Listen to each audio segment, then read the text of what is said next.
Welcome back to the greenhouse, everyone. We're out here on a chilly day. It's about 58 degrees outside the greenhouse. We're closing the doors up, so he started a fire. We've got a fire going down on the other end.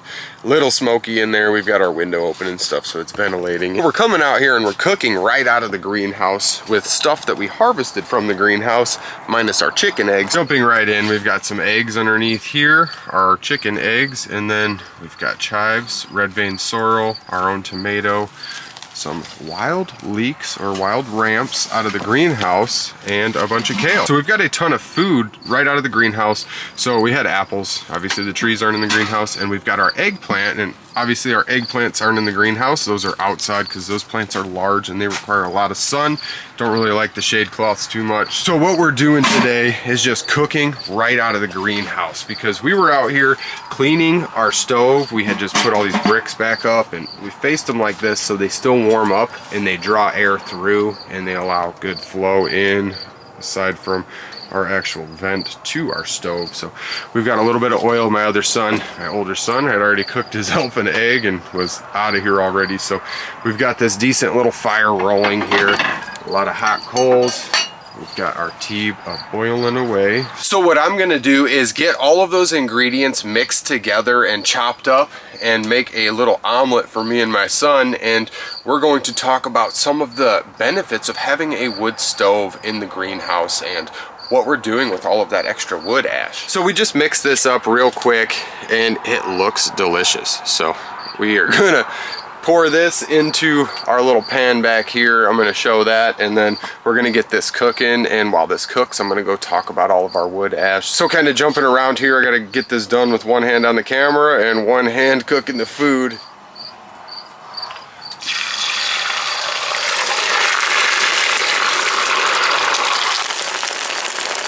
Look at that cooking in the greenhouse. Oh man. We're gonna come back to that in about 5-10 minutes. And it should be hot, cooked. but not too hot, so.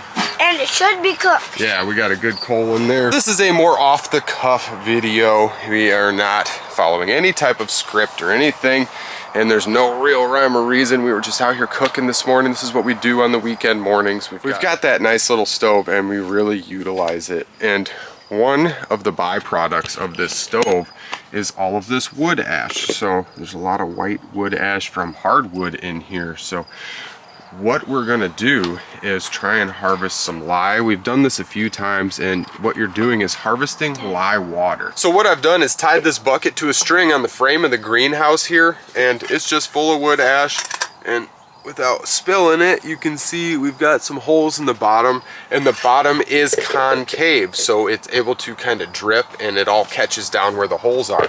So now that we've got all of this situated, and maybe you're wondering why I have a plastic bucket underneath, I'm using this little plastic catcher, and it's the perfect size and perfect diameter to go underneath this bucket. Actually, it fits really, really well. So what we're doing to get lye is to run water through your actual wood ash, and as it filters through, it's going to pull the lye water out, and your lye water is going to sit at the top of the water in this container at the bottom. Bottom plastic container is the catchment for the lye, and I'm using plastic because lye is very corrosive to metal. So this is why this bucket is so corroded out at the bottom and all rusty, is because we've used it for this a couple times as we've cleaned out our stove. So being able to harvest the lye and use it for soaps and things like that, cleaners, whatever we're using the lye for, we can use lye water right away. Lye water is very caustic and dangerous, so you really don't want to do this without gloves or any splashing. There's maybe a ½ inch of room that is between both buckets, so there's not going to be any dripping or splashing and stuff like that. So as long as we're not making a whole lot of ashes fly into the air with the water that we're pouring in, we should be able to get some lye water to come up and sit at the top of the bottom container. So now that we've got the water actually dripping and filtering through here, you can see it's starting to pool at the bottom there. It's just slowly dripping and filtering through here. We have our own little system in place, and that's going to work while we go eat. So let's check on our food here. Oh my gosh. If you guys could smell this, it smells delicious. That looks delicious. I got it here. Thank you.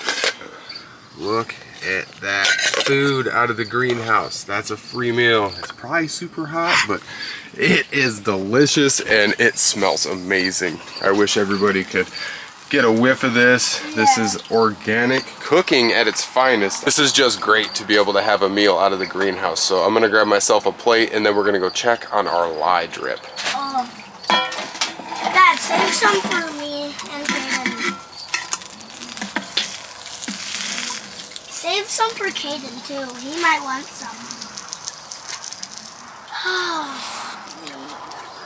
Save some for you.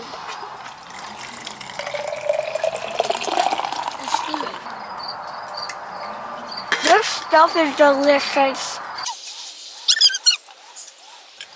So all we've got to do is let this water drip and strain through those wood ashes, and then the lye water is what rises to the surface down in this yellow container like I was explaining. We're gonna see what we can harvest from here. We might make another video making soap or something with this, just using the lye, but this is basically all you really have to do to harvest lye. You just want to be very careful when using it. Put gloves on, put eye protection on, breathing protection, whatever. And we're full. I mean, we're out in the greenhouse, so we're kind of roughnecking it right now, but we're full. and we're full. We ate a bunch of food. That was really My good. other son came back for more. He made his egg earlier. Now he's eating some of the omelet. It is very cool to be able to eat out of the greenhouse and eat 100% organic. That meal filled us up. And it's 100% clean energy. We feel great after we eat it. There is no better source of food than growing it yourself, cooking it yourself, and knowing exactly where it came from and what's on it. So I'd like to thank everybody for watching this video. It was pretty early morning. We wanted to come out and kind of do the outdoor boys thing and just make a wild little video. We've been thinking about doing like an overnight video in the greenhouse because we got lights out here, we got food resource, we've got our own little sink down there. And we have our own shade. We have plenty of shade in the shade cloth, so we've got plenty of resources. If you guys want to see us spend 24 hours in this greenhouse surviving in here, definitely drop that in the comments below because my kids are probably up for it. So yeah, we'll have to set that up. I'd really like to thank all the new subscribers recently. We've gotten a lot, and it's very good to see the channel growing and progressing. So hopefully everybody enjoys all of this kind of behind the scenes video here. So let me know if you want to see more of the behind the scenes videos. We're kind of just hanging out. So thank you guys for watching, and we will see you guys next time. Bye.